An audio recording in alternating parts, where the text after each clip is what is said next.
All right, so welcome everybody. Good morning. We had quite a few people register this morning, and I see folks kind of hopping in. And I think that's partially because we have some great speakers on a topic I know is really pertinent to all of us, emergency preparedness. Today's presentation is going to be about emergency preparedness, and all the tips are going to be helpful for people of all ability levels, but we're particularly focused on people with disabilities or patients with chronic diseases. So there's going to be advice that's going to be helpful for people of all levels today, which I know isn't always available. So we're really excited to get this group together and share this helpful information. Before we move to our speakers, I want to share a few housekeeping items. This event is being recorded, and a copy of the event recording and all the slides being presented, both mine and the speakers, are going to be provided to everyone after the event ends. So if you see a slide you're particularly interested in, don't feel like you have to grab a screenshot or stop paying attention so you can really read the slide. You're going to get a copy of everything afterwards. If you have any questions, we love questions, go ahead and put them in the chat. I'm going to help, or rather my colleague Caitlin is going to help feed the questions to our speakers for a little Q&A portion at the end.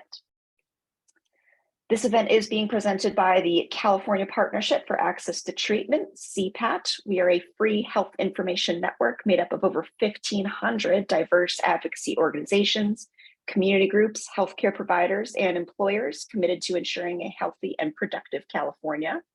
We were created in 2006, and we've conducted over 100 educational seminars, engaging thousands of healthcare stakeholders and policymakers on topics ranging from health disparities, women's and senior health, chronic conditions, and the importance of innovation, among others.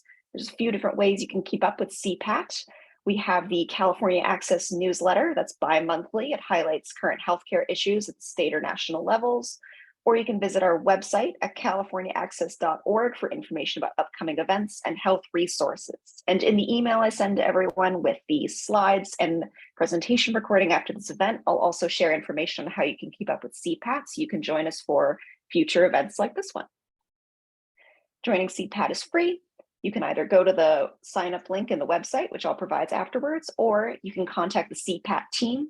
There's my colleague Brooke's email right there for our folks in Northern California, and I'm going to be your Southern California contact. That's my email right there at the bottom. And again, this will be provided after the event is over. And with that, I don't want to take any more time away from our great speakers. I'm going to turn things over to Nadine McCrindle from the American Red Cross. Thanks, Nadine. Okay, good morning, everyone.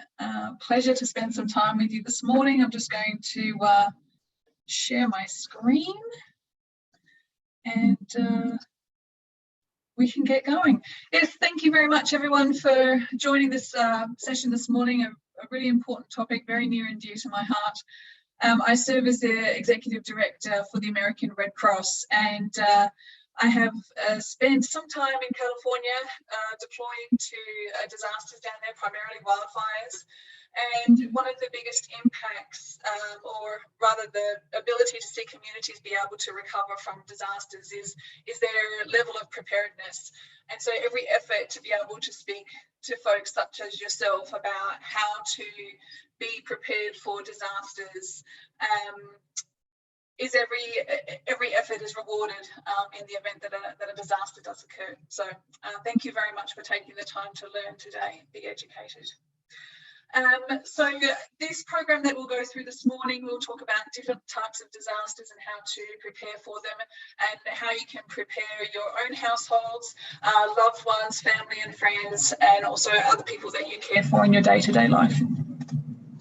The American Red Cross, I thought I would start with the mission. Our mission is to prevent and alleviate human suffering in the face of emergencies and by mobilising the power of volunteers and the generosity of our donors. We are a non-profit organisation, and if you ever see a Red Cross shelter that has been opened, recently we have shelters opened in Northern California in response to the fires up there. They're volunteers that have chosen to respond and help their community. So let's talk about disasters. During a disaster, in the very early hours, you might actually be the first responder. People talk about having the police or the sheriff's department banging on their door at 2 a.m. in the morning for a wildfire evacuation. They are not common occurrences. Most of the time, you are the person receiving the information that you're under evacuation, and you're able to start mobilizing yourself to get yourself to safety. You could be the person that lets your neighbour know that you are under evacuation. You could be the one letting your family know and your friends that it's time to make a move. So again, the more that you can do for your own preparedness is really your ability to be able to help your friends and family as well. Home fires are the most common disaster that Red Cross responds to. Sadly, every day across the country, 7 people die from home fires. So our message to people is to not forget about the smaller scale disasters, and that is within your own homes, have working smoke alarms, test your smoke alarms. If you don't have smoke alarms in your home, install them on every level of your home, inside your bedrooms and outside sleeping areas. We don't recommend that you install smoke alarms in kitchens. If you cook like me, sometimes you set off the smoke alarms and it becomes annoying. You remove the smoke alarm and never end up putting it back. But it's important that you have your smoke alarms in the areas where you are sleeping, because they're going to wake you up and let you know and alert you of a fire. In addition to testing your smoke alarms, it's also important to replace your smoke alarms every 10 years. Even if you test your smoke alarm and it beeps at you, every 10 years the sensors tend to malfunction, and so it's important to make sure that your smoke alarms that you've gone to all of this trouble to make your home safe with are fully functional, and so replace them every 10 years.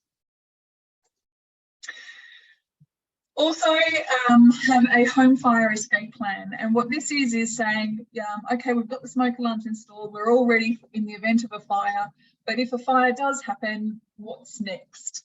What you want to practice and plan is that you have 2 ways out of every room. Most ways out of a room is through the door that you've walked in to get into the room, but then perhaps also there are windows or sliding doors. Have these drills and conversations with your household, and most importantly, teach your children how to escape on their own so that they understand what to do if there is a fire. If there's smoke, get low and go. Try and stay out of the smoke spray. Household fire or home fire smoke is incredibly carcinogenic. It's very bad for you to just to inhale, so it's best to avoid that wherever it's possible. It's also important to get out and stay out. If you have managed to make it safely out of your home, it's important that you don't then go back into the home to try and rescue important valuables, pets or people that haven't made it out yet.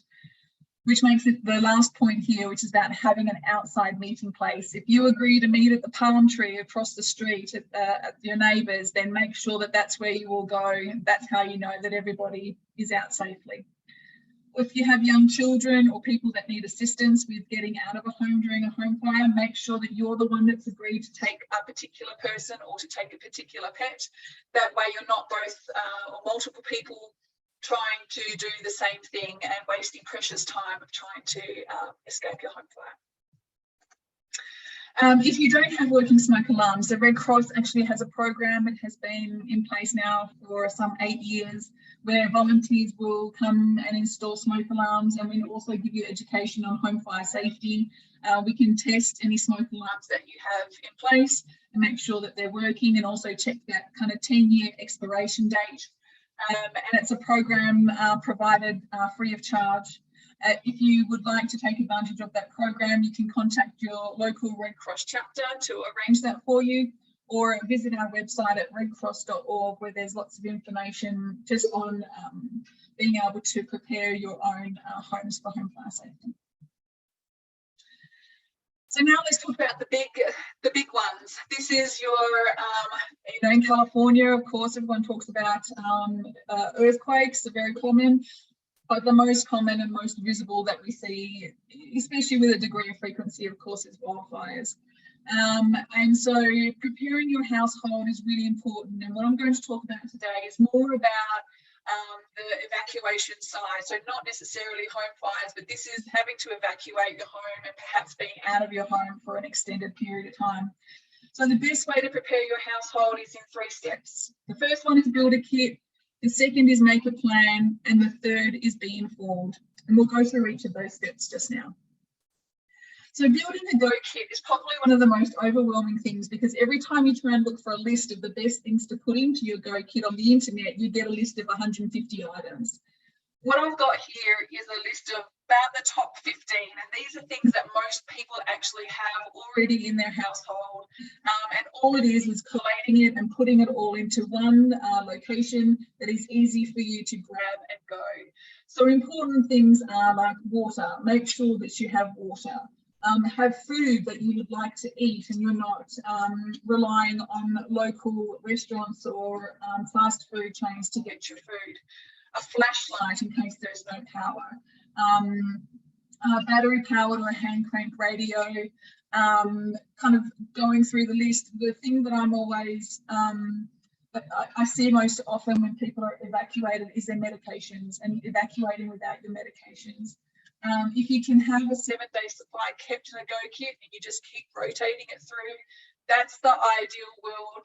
If you don't live in the ideal world, at least have a photo of your prescription, so that if you are evacuated away from your local pharmacy and are unable to get your prescription filled locally, that you have your prescription with you that you can get filled wherever you are evacuated to. The other thing that I find most people forget to evacuate with is their cell phone charger. We always have chargers at a Red Cross shelter, so if it happens to you, you find yourself without your charger, we'll have it. But if you think about trying to be self-sustaining and being able to take care of yourself and your household while you are evacuated, cell phone chargers are one of the most precious commodities outside medications for when people are evacuated. I'll also go back to the point just above, which is the copies of personal documents.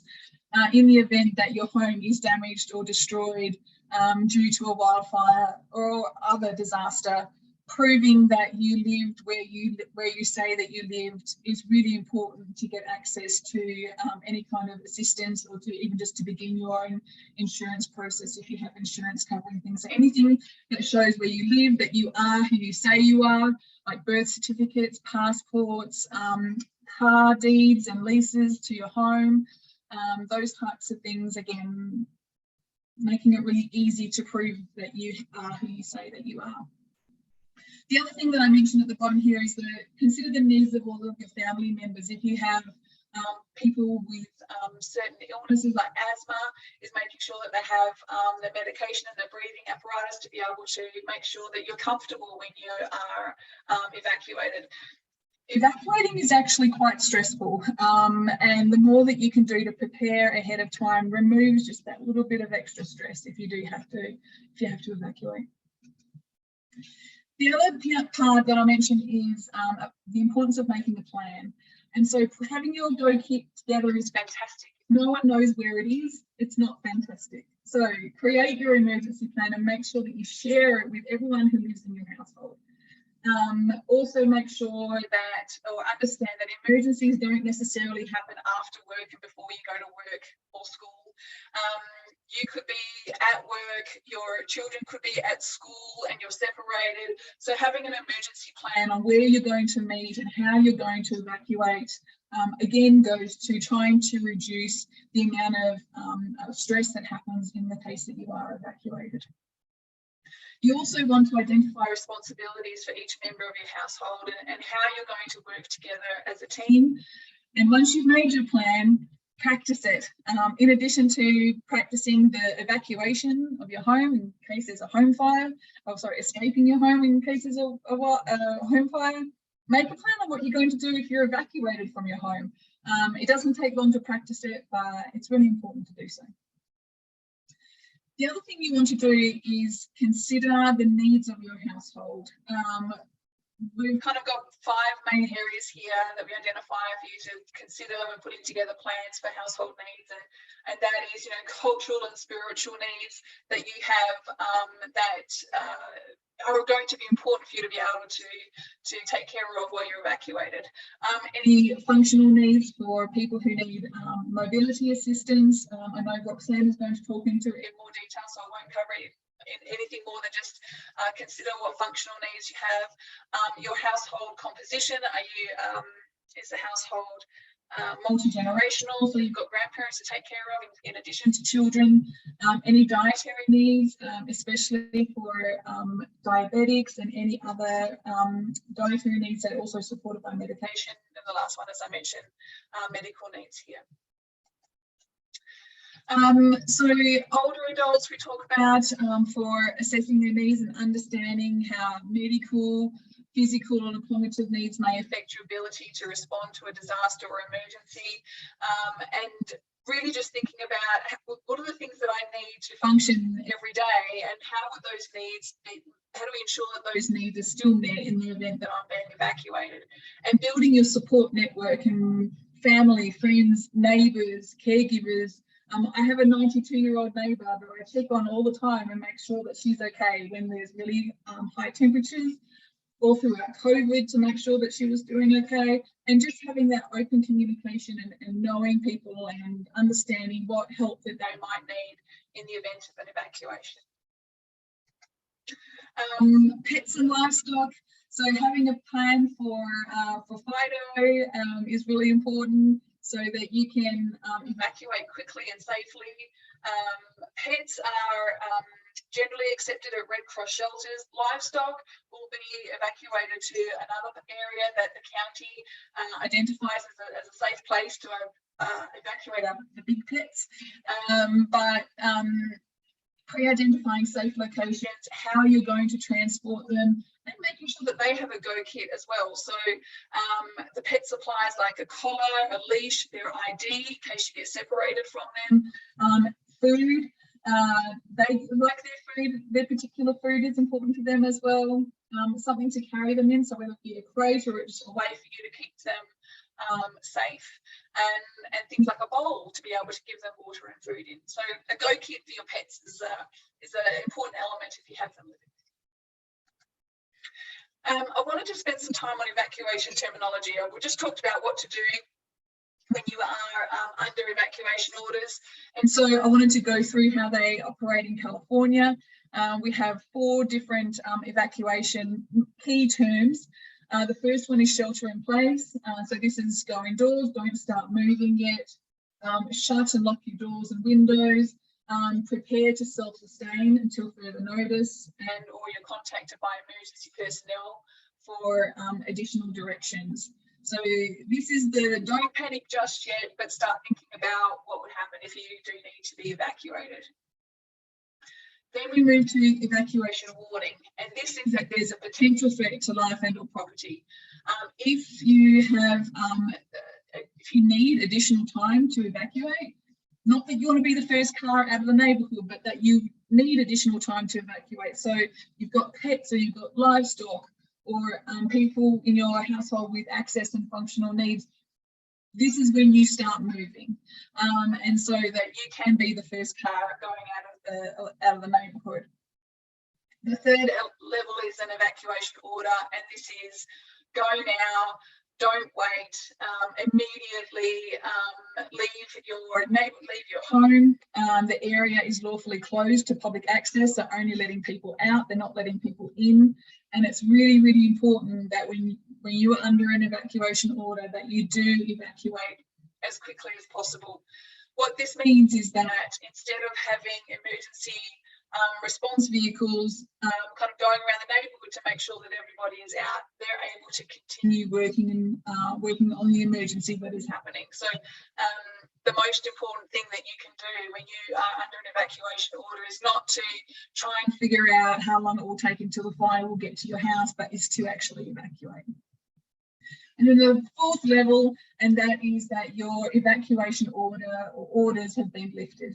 And this is when your neighbourhood is then open for you to be able to go back in and assess what has happened. And those, you can go through the entire stage in the matter of hours or days, or even in some of the cases of the wildfires that we've seen in recent years, these can take a week to weeks or months to go through the process. The final stage is the importance of being informed. know where to find important information and how to stay safe. Create emergency contact cards for all of your household members. I mentioned earlier about the thing that people forget to evacuate with is their cell phone charger. If your cell phone loses power, that's most people's ability to remember or get access to important phone numbers and information. So go old school and have an emergency contact card made up that's got important contact information. Register for county emergency alerts via CAL alerts. So each county has a different way that they notify their residents for emergencies. So visit calalerts.org, find your county, and there'll be instructions there on how to sign up for those alerts. And the alerts are those these ones here: shelter in place, evacuation warning, and evacuation order. So you'll be able to sign up to make sure that you receive those alerts. American Red Cross also has an app. It's called Emergency. Included in that app is going to be shelter locations when we do open shelters, and also just information that's very similar and expands upon what I've spoken to you today about. So it's a really great app. It's recently been updated, so it's super modern and easy to use. So I encourage you to download the Emergency app.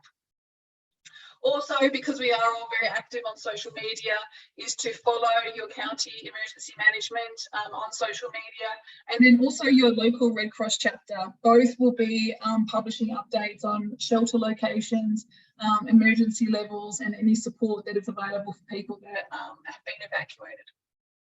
Bonus round: if you've got everything all in place that I have just spent the last few minutes talking about, that is to do first aid and CPR training.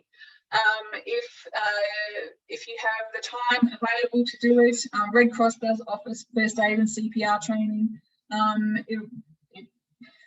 You may one day use it to save a life.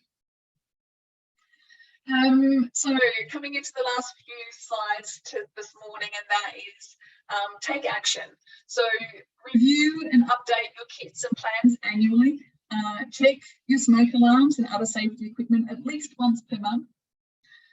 Identify any action items and create a schedule to get them complete. So maybe you don't have a full stash of water, but at one point you're going to go and get that, or the photos of your prescriptions and get them all together, or writing out the emergency contact cards. So put your little list together of things that you need to do and work through getting them completed.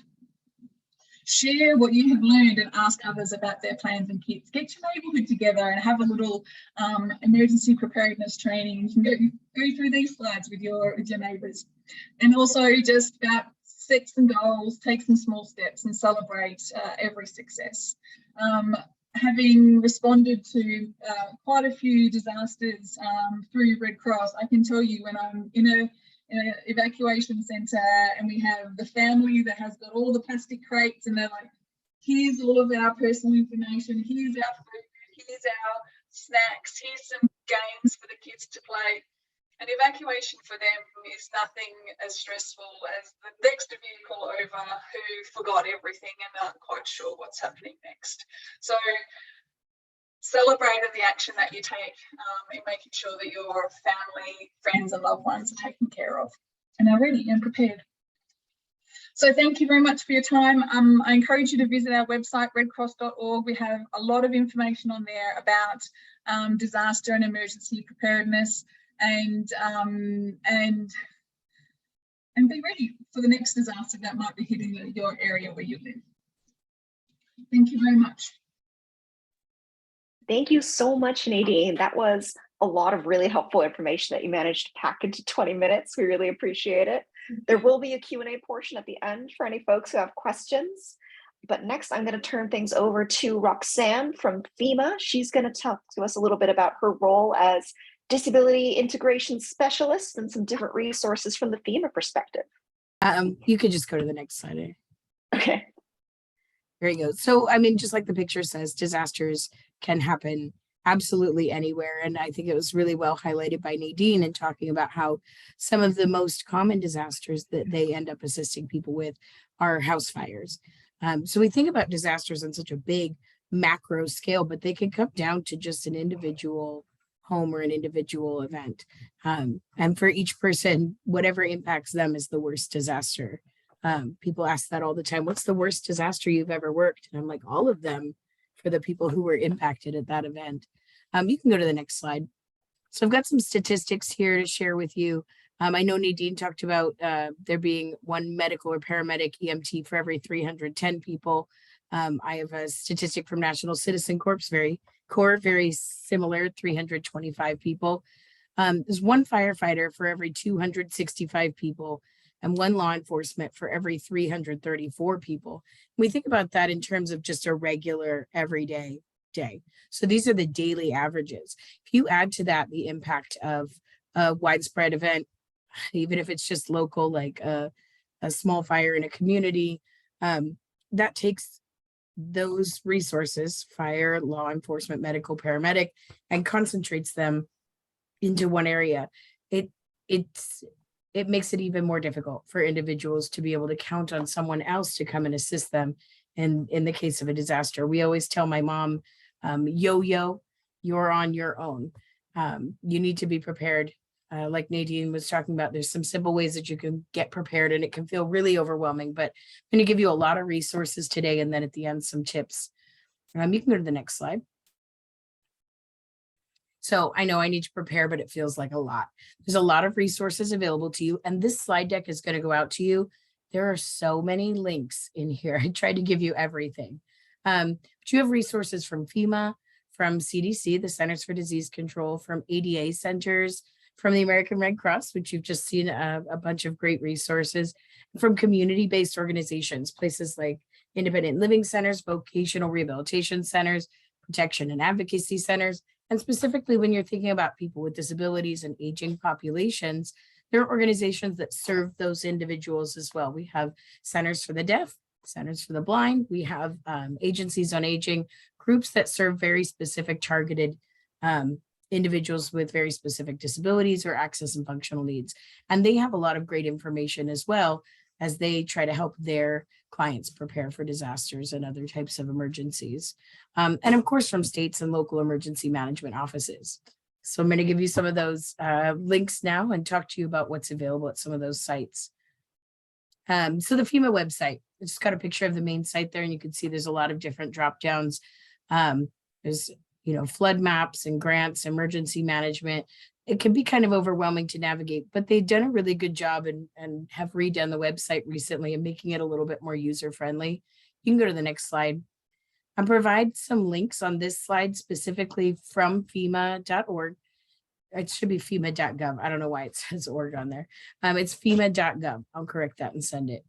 So plan ahead for disasters. That link links you to ready.gov. And it has resources and links for disaster preparedness. And that includes plans and checklists for a lot of different populations. And then I break down some of those for you with direct links. So aging populations, seniors, ready.gov, that has specific checklists and things that an aging population might need to consider that your everyday population doesn't necessarily need to consider when it comes to preparedness. People with disabilities, children, we have a Ready Kids, ready.gov site, and that ready.gov has a lot of resources and games and things that help children to feel more comfortable talking about disasters and in feeling prepared.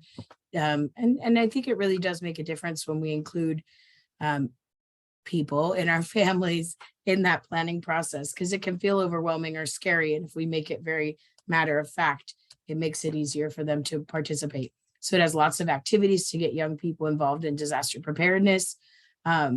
There's games that kind of make it more approachable, and we can learn a lot from our kids. I have a 10-year-old son, and if I have him sit down and play with the games and the word searches and things on Ready Kids, he comes to me and says, did you know you were supposed to have this? And we can have a conversation about it. And I learn things too. There's pets and animals, prepare your pets for disasters, and tons more. So they're on the ready.gov webpage. Again, that title at the top says FEMA.org. That is wrong. It's FEMA.gov. We'll get that corrected before we send it out. You can go to the next slide. FEMA resources continued. We have a FEMA app, and they just redid this FEMA app. It just launched about a month ago. I find it to be much more user-friendly than the original version.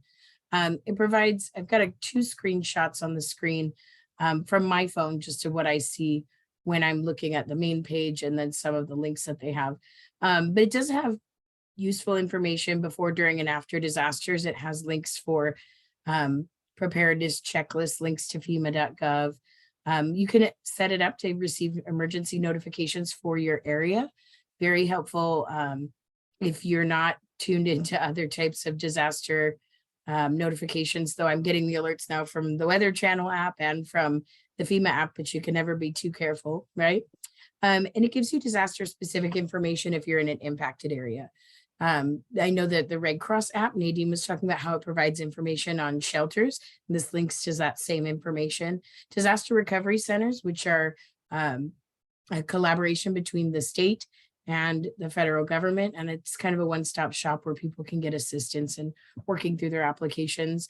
It directly links to the FEMA registration, so they can register right there for disaster assistance if they're in a designated disaster area, or follow up on a current application if you're in an area where you've been impacted.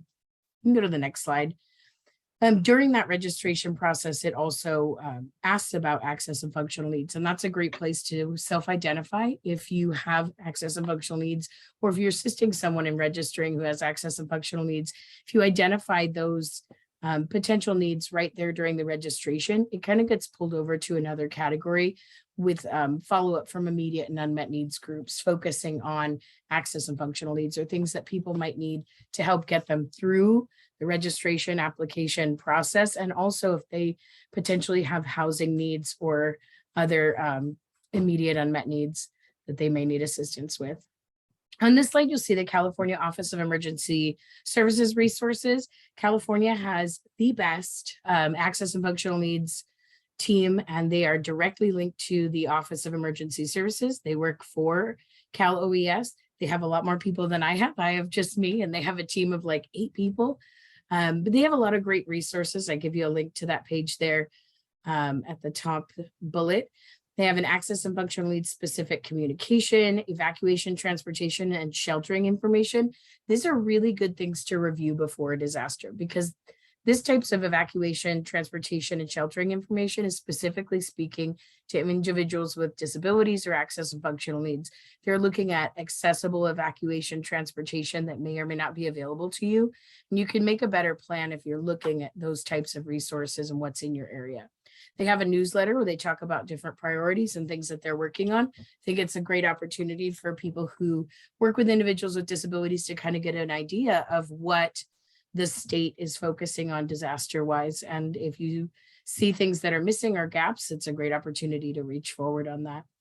They have an access and functional needs web map, and that web map is interactive. You can search for things or drag your mouse over and find things like paratransit, accessible evacuation transportation, American Sign Language interpreters, things like that. So it's a really neat map, and it helps kind of give a visual rather than just lists in a Google search. And then they also have information on partner organizations, and that's a great opportunity if you're not on that list and you'd like to join that list, or if you're looking for something specific, like someone who can assist in disaster planning, you might be able to find an organization that serves someone that you're assisting, or if you yourself need assistance. Go to the next slide. Again, California Office of Emergency Services resources. This is their AFN, or Access and Functional Needs Library.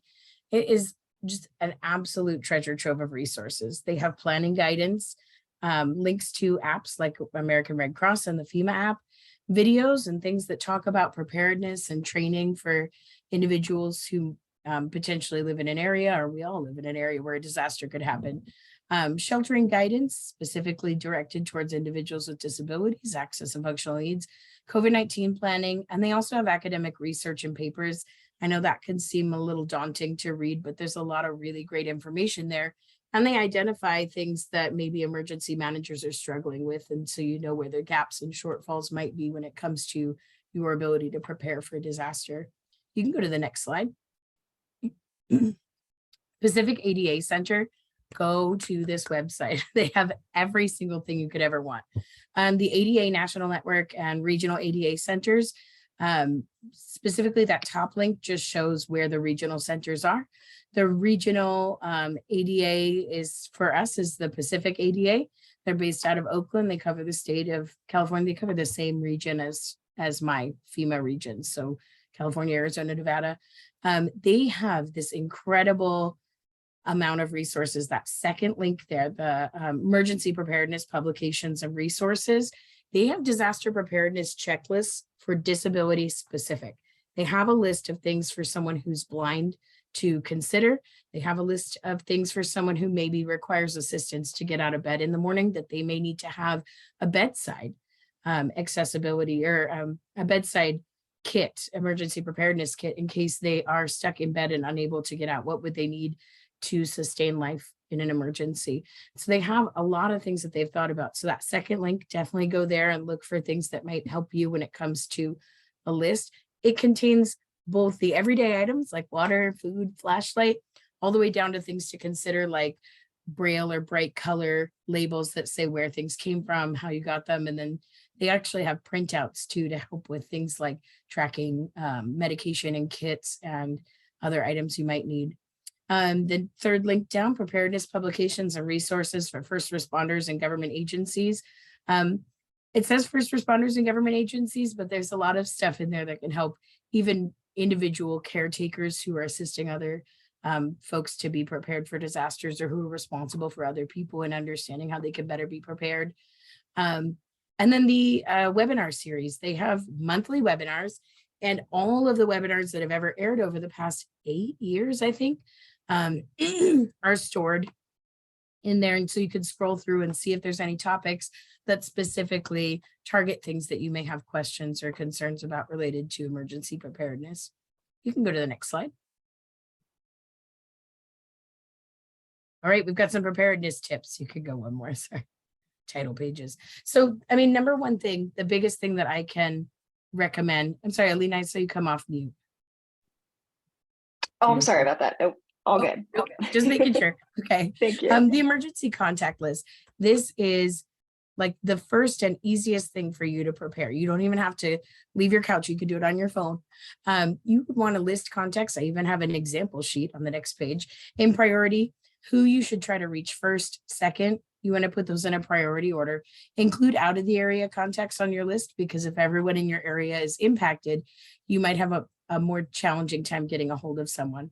You'd want to keep a hard copy of that list in your Go Kit, and if possible, enter it into your cell phone and text, and even, save a photo of it, put it in your Dropbox or whatever, Google Photos, whatever service you use to store photos, so that you can access that from the web. You could email it to yourself, so that you can access that even if your phone or your device gets ruined and you lose your Go Kit in a flood or something wild. You still can access your emergency contact list and know everybody's phone numbers. I don't know, when I was growing up, we totally memorized all the phone numbers. I barely know my own phone number now because the phone just stores it for me. So, and let people know. Let people know that they're a part of your plan, and make sure they know what you're coordinating. If they don't know that they're a part of your plan, or they're supposed to give you a ride and you're just counting on being able to get a hold of them that day, they could be long gone. If you have a neighbor that you're, hoping to include as a part of your plan, you want to hitch a ride with them, you don't have a driver's license, ask them, talk with them about it, and let them know. Like Nadine said, it's important to discuss your plan and then to exercise your plan. Give it a try. Make sure that you can get your my husband has 2 different types of mobility scooters, and one of them is really big and unwieldy and hard to fit in. That would be the one we'd want to take with us. But if we can't fit that one, we'd want to know ahead of time so we're not wasting time. You can go to the next slide. There's an emergency contact list sample that'll go out to you. This emergency contact list sample is from the Pacific ADA webpage with all of the resources. Again, highly recommend you click that second link down on the ADA page, where they have things like this that you can just print out or fill in, or just use as a style guide if you'd like. You can go to the next slide, and I think it'll be 2 slides forward. There we go. So using those resources that I gave you, I compiled a couple slides just with some general tips for disability-specific disaster preparedness. So tips for individuals with mobility disabilities. If you use a power wheelchair and you have a lightweight manual chair, keep that as a backup if possible. Not everybody can use a manual chair, but I know here at our house we have the big honkin' mobility scooter. We have the tiny light travel mobility scooter, and we do also have a manual chair, which we would keep even though we rarely use it, but it's nice to have it as a backup just in case we need it. Show other people how to assemble, disassemble, and operate your wheelchair. They're not very complicated, but if you don't use a wheelchair every day, you might not know that you could just pop the wheels off to make it fit into a trunk better. Different things like that. And not every wheelchair has that. Just know how you use yours or take your chair apart. Make sure if you have the ability to purchase an extra battery for a power wheelchair, other battery operated medical or assistive technology devices. If you can't purchase an extra battery, maybe look into what agencies or organizations or local groups can help you buy one. We were able to get another battery through the California Foundation for Independent Living. They had a grant for technology, and they were able to provide us with an extra battery so that we could charge one while using one, and it improved my husband's ability to maintain independence. Keep any extra batteries charged at all times, always good advice. You can go to the next slide. Oop, there we go. Mobility disabilities continued. Consider keeping a patch kit or a can of sealant for flat tires or extra inner tube if the wheelchair or scooter is not puncture proof.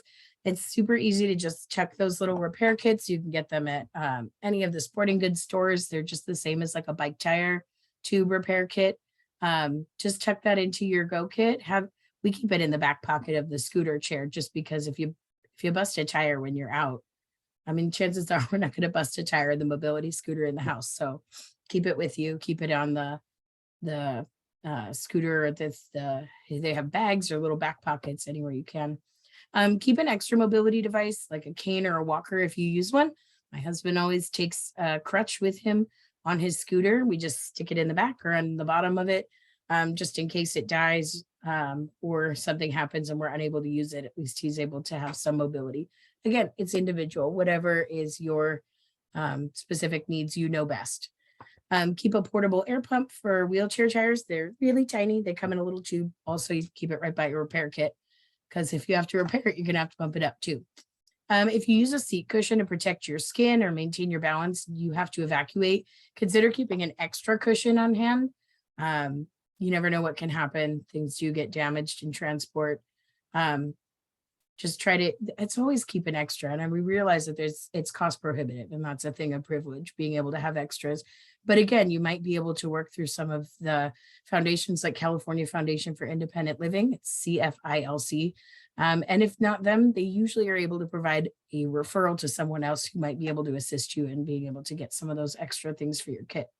Communicate with neighbors who can assist if you need to evacuate a building. Do you live on a multi-story apartment building and you're not able to evacuate safely on your own? And remember, when you're talking with those neighbors about that evacuation, I'm going to stress that you do need to have your durable medical equipment evacuated with you. I mean, in case of extreme emergency, your life is definitely more important, and getting out of there alive is number one. But if at all possible, if your mobility equipment can come with you, when you get to the shelter or the evacuation center, if you don't have your durable medical equipment, you may not be able to maintain the level of independence that you need to maintain in that environment. Vehicle charger connections or adapters for emergency charging. We have a little adapter that goes into the car charger port and it turns into a house plug so that we're able to charge the chair battery, computers, phones, things like that, that might not have an adapter that works in the car. And keep backup in older tech equipment if possible for use in emergencies. We talk about individuals who have communication boards, and those have been damaged many, many times in flooding and evacuation, but they have older boards that they used before where they're just touch and they're laminated or plastic. And so they're not ideal, but they will work to keep independence in an emergency situation. You can go to the next slide. Tips for people who are deaf or hard of hearing: a weather radio with a text display and flashing alert, extra hearing aid batteries. If you use a hearing aid, if you can find those little tiny batteries and keep track of them in your emergency kit, that would be great. We recommend a little hard plastic case. I've seen people use the earbud cases because they snap shut. Pen and paper in case you have to communicate with someone who doesn't know sign language. You can also use your phone for text. Better to have and not tech options, so that if things get ruined or you're unable to charge it, there's no electricity, you're still able to communicate. Battery operated lantern to enable communication by sign language or lip reading, especially when electricity is out and it's dark. That seems really simple and silly, but it does make a big difference if you can see if someone's using ASL and it's dark outside, or if you're writing back and forth, being able to see what's being written. You can go to the next slide. Tips for people who are blind or have low vision. Mark emergency supplies with fluorescent tape, braille labels, or large print. Being able to see what is in the emergency supplies. Keep a list of your emergency supplies, where you bought them on a portable flash drive, or make an audio file that's kept in a safe place where you can access it. Again, storing things via email or other kind of internet storage devices, if it's an audio file or a digital file, makes sense. Yes, you have a flash drive, but if it gets lost or ruined, you would still be able to access that information virtually. Keep communication devices for your particular needs, such as Braille or deafblind communication device, as a part of your emergency supply kit. We realize you probably can't have duals of those things, but know where everything's at and have an ability to transport it readily available. Have your case. Have high-powered flashlights with wide beams and extra batteries, and have your transportation evacuation plan ready. Know the different aspects of your plan based on where you are at the time. People make plans from home, and Nadine addressed this perfectly. We're not always at home. People with disabilities, they live everyday lives. They go to work, they have kids, they go to school. They're not always at home. And so knowing what your transportation plan is specifically for someone who's blind or low vision, from the store, from work, from school, super important, because you're not always just going to be home hanging out waiting for someone to rescue you. You're on your own and you have the power to prepare for yourself. You can go to the next slide. Got like 2 more. Tips for people with speech disabilities. If you use augmentative communications device or other assistive technologies, you want to plan how you'll evacuate with the devices, or how you replace equipment if it's lost or destroyed. Keep the model information. They have like serial numbers on them, and note where the equipment came from. Was it paid for by insurance? Was it paid for out of pocket? Having those receipts digitally stored makes a huge amount of difference in being able to get new equipment, especially if you're working through medical insurance or through a FEMA grant process. I promise you they're going to want that information. It's really challenging if you don't have any idea where it came from or how you obtained it. Plan how you communicate with others if your equipment's not working. Laminated cards with phrases, pictograms, or like we talked about, saving that older equipment that maybe you used to use before the tech improved, or just looking and printing some basic items off the internet. You can go to the next slide. Tips for individuals with Alzheimer's and related dementia. This is more for caretakers specifically. Don't leave the person alone. Even those who aren't prone to wandering away may do so in unfamiliar environments or situations. We all pick up on the stresses that other people are feeling, and we want to make sure that we are there and we're the constant with that individual. If evacuating, help manage the change in the environment by bringing a pillow, blanket, or comforting items that they can hold on to. That kind of has a steadying sense of familiarity.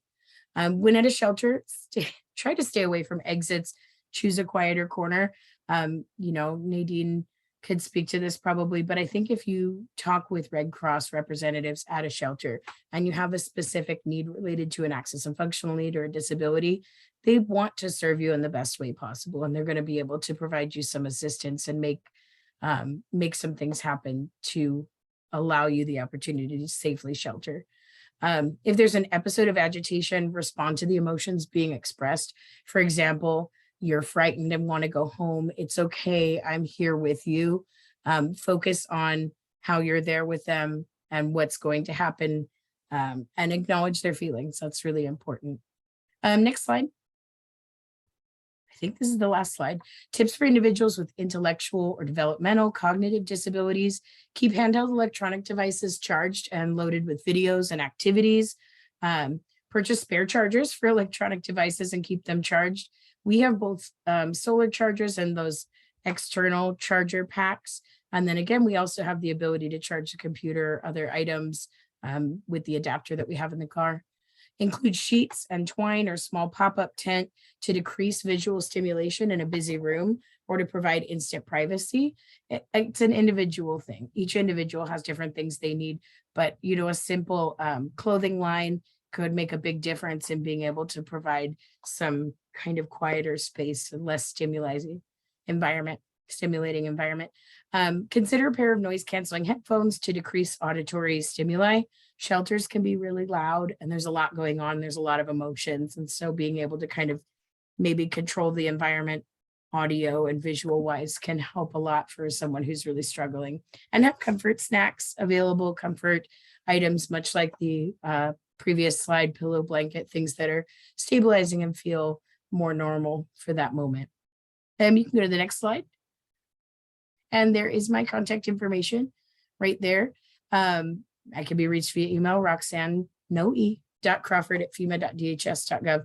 I went a little bit long, so I'm going to turn it over to Alina.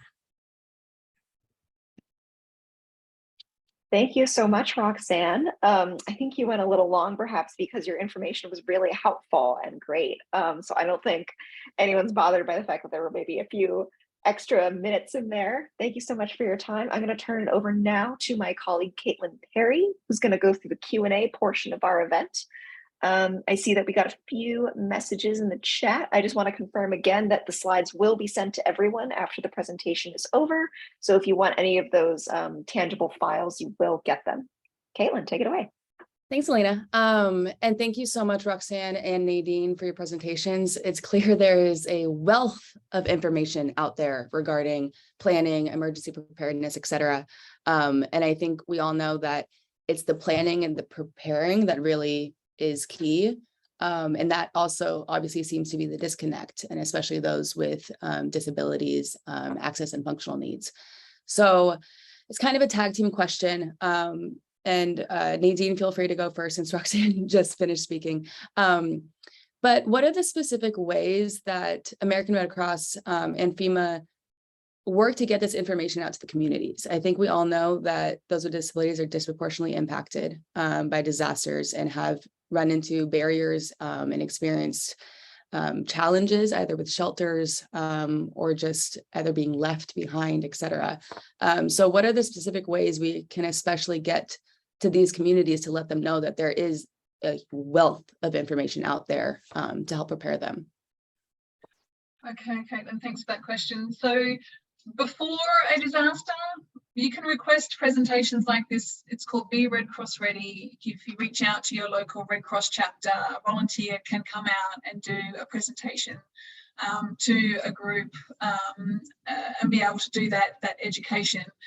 I would also challenge everyone who has been on this call to take the presentations that you have seen today and share them with your network. The more that you can do to prepare beforehand, again, I can't stress enough how much it actually does impact your ability to be able to respond a little bit less stressfully when you do have to. The other thing, in the event that there is a disaster, at Red Cross shelters, we have access and functional needs specialists that are on site. They're there to provide assistance, they're there to provide guidance, but also know that any Red Crosser that you speak to in a shelter is there to help everybody. And so if it is just finding, and I don't mean to say just, but if it's finding a quiet place to be able to rest and relax and sleep, like Roxanne mentioned, that is away from noise or from other stimulants, they will help you find that. So they're there. Oh, sorry, I don't know. Sorry, but they're there to help. And so don't be afraid to ask for help at a Red Cross shelter, because they're more than happy to work to make sure that you have a good experience. That's great to know. And it's just like that. I mean, asking for help is always there. So preparing, planning, and making sure you're asking for the things you need. I think those with disabilities are likely used to that too. So I think carrying that over into preparing. Roxanne, did you have anything to add about what specifically FEMA does to help get this information out there? Sure. So, of course, I work for FEMA, which is a federal agency, which oftentimes is not the most trusted, especially in disability community. which is a historically underserved population when it comes to federal disaster response. So one of the things that I know I personally focus on, and many others, is working directly with trusted resources. So we work a lot with community organizations that serve individuals with disabilities, building strong relationships with them. And it's on me to make sure the information that I'm providing is accurate, timely, true, and can be trusted, so that when they pass that information on, it can be trusted.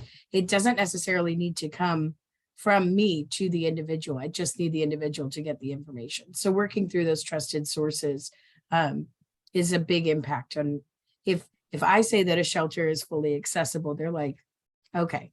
But if the independent living center or the vocational rehabilitation center says this shelter is fully accessible, they trust that information because these individuals know them and know their needs. So then I have to make sure that the information I'm giving is absolutely correct. But that is a key point.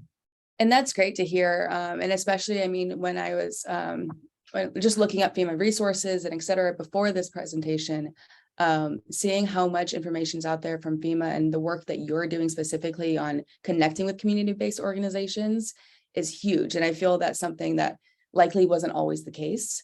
And so I think I'm pretty positive that there's been likely a huge benefit for that. And especially with those that it's easier for them on, if they work with a specific community group already, that they have that information because of what Red Cross and FEMA do. And I think they have another question, but I think I probably know the answer, but are the FEMA and Red Cross apps fully accessible for those with disabilities? I believe so. Yes.